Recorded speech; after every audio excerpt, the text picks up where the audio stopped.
আজকের ভিডিওতে আমরা দেখব পনি নামের একটি মেয়ের ঘটনা, তার অবৈধ প্রেমের সম্পর্কের ঘটনা। তার স্বামী অসুস্থ হওয়ার জন্য সে অন্য পুরুষদের সাথে কী করতো। তাহলে চলুন ভিডিওটি শুরু করা যাক। মুভিটির শুরুতেই আমরা কিছু মানুষকে দেখি যারা একটি খনিতে কাজ করছিল। হঠাৎ সেখানে একটি বিস্ফোরণ ঘটে এবং অলিভার নামের এক ব্যক্তি যারা খনিতে কাজ করছিল সে তাদের সবাইকে সাহায্য করে এবং তাদের বাইরে বের করে। কিন্তু তাদের মধ্যে টেডি নামের এক ব্যক্তির মৃত্যু হয় এবং তার মৃতদেহ বাড়িতে পৌঁছে দেওয়া হয়। সেখানে তার স্ত্রী তাকে দেখে খুবই দুঃখিত হয়। দৃশ্য পরিবর্তন হয়, আমরা একটি পার্টিতে পনি নামের একটি সুন্দরী মেয়েকে দেখতে পাই।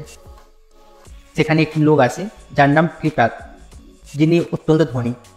সেই ব্যক্তি পনির সাথে কিছুক্ষণ কথা বলার পর তারা একে অপরকে প্রভাবিত করে এবং একসঙ্গে ডান্স শুরু করে। কিন্তু পনির বন্ধু ডাপন এ বিষয়ে মোটেও খুশি নয়, কারণ তাদের এই সাক্ষাৎ প্রেমে পরিণত হয়। এরপর তারা একে অপরের সাথে বিয়ে করে নেয়। বিয়ের সময় তারা একে অপরকে চিরকালের বিশ্বাস রাখার এবং কখনো একে অপরকে ছাড়বে না এরকম প্রতিজ্ঞা করে। তাদের বিবাহিত জীবন খুবই ভালোভাবেই চলছিল। কিন্তু পরের দিন ক্রিপাটকে যুদ্ধের জন্য চলে যেতে হয়, কারণ তিনি একজন সৈনিক ছিলেন। কিন্তু তিনি যুদ্ধেতে আহত হন, তার জন্য তাকে বাড়িতে পাঠানো হয়। আমরা দেখি যে ক্রিপাট বাড়িতে ফিরেছে এবং সবাই খুব খুশি। তার শুভাগমন উদযাপন করার জন্য বাড়ির সবাই দাঁড়িয়েছিল। ক্রিপাটকে দেখে উনি খুব খুশি হয়, কিন্তু আমরা জানতে পারি যে যুদ্ধে আহত হওয়ায় ক্রিপাটের শরীরের নিচের অংশ পুরোপুরি পক্ষাঘাতগ্রস্ত হয়ে গেছে। ক্রিপাট তার অবস্থার জন্য অসহায় বোধ করে এবং সবাইকে ধন্যবাদ জানিয়ে বাড়ির ভেতরে চলে যায়।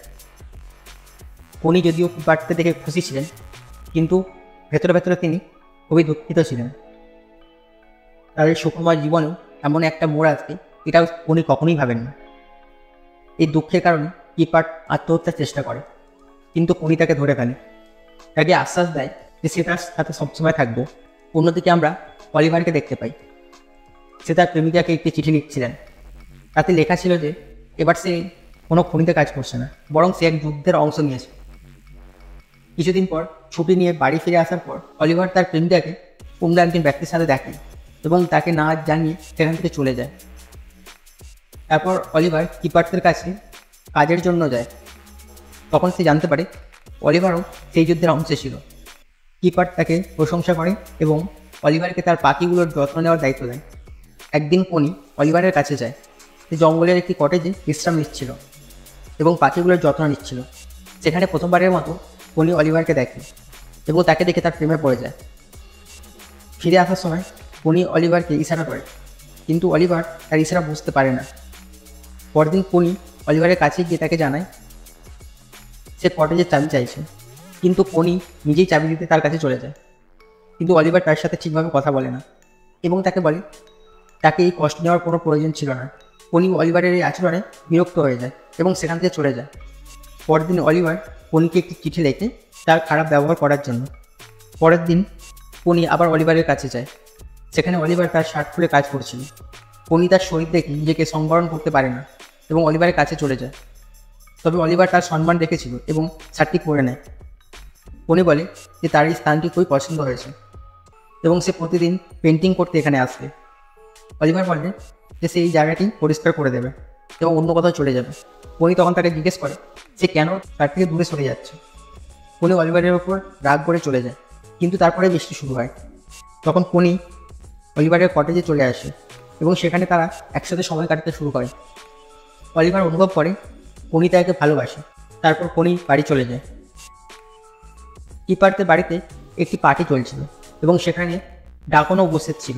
ক্রিপাট থেকে পনি ও ডাকন একসাথে ডান্স করছিল, যা তার ভালো লাগে না।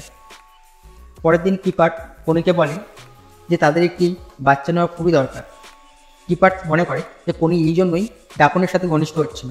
পনি ক্রিপাটকে বলে যে সে সন্তান চাইছে, কিন্তু ক্রিপাট সেদিকে মনোযোগ দিচ্ছিল না। পনি আবার অলিভারের কাছে চলে যায় এবং তার সাথে ইন্টিমেট হয়। পরে পনি জানতে পারে যে সে গর্ভবতী। ক্রিপাটকে এই খবর দেয় এবং সে খুব খুশি হয়। ক্রিপাট তখন জানতে চায় শিশুর বাবাকে, কিন্তু পনির নাম প্রকাশ করে না। একদিন ক্রিপাট অলিভারের সাথে দেখা করতে তার কাছে যায় এবং পনিকে সাথে নিয়ে যায়, কিন্তু ক্রিপাটের গাড়ি কাদায় আটকে যায়। তখন অলিভার এসে গাড়ি ধাক্কা দেয়, কিন্তু তার শরীরের অবস্থা খারাপ হয়ে যায়। পনি তাকে সাহায্য করতে বলে। কিপার তা করে না। অলিভার গাড়ি বের করে দেয় এবং চলে যায়। কিছু সময় পর পনি অলিভারের কাছে গিয়ে জানতে পারে যে অলিভার তার জীবনের খারাপ অবস্থায় রয়েছে।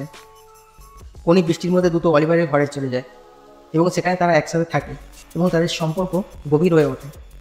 পরের দিন পনি কিপারদের বাড়িতে এসে ডিভোর্স চায়, কিন্তু কিপার তাকে অস্বীকার করে এবং অলিভারকে ডাকতে বলে। অলিভার সে কিপারদের সাথে ঝগড়া করে। শেষে পনি এবং অলিভার কিপারদের বাড়ি ছেড়ে চলে যায়। তাদের চলে যাওয়ার সময় কিপার সেখানে আসে এবং পনিকে ডিভোর্স দিয়ে দেয়। এই সিনেমাটি পনির কর্মের জন্য কোনোভাবে ন্যায় বিচার প্রতিষ্ঠা করে না। পনি যা করেছে তা সঠিক ছিল না। পরিচালক একটি ওপেন এন্ডিং রেখেছেন, এখানে আপনাকে নিজেকে সিদ্ধান্ত নিতে হবে কে সঠিক এবং কে ভুল। এবং বন্ধুরা, এখানে এই গল্পটি শেষ হয়।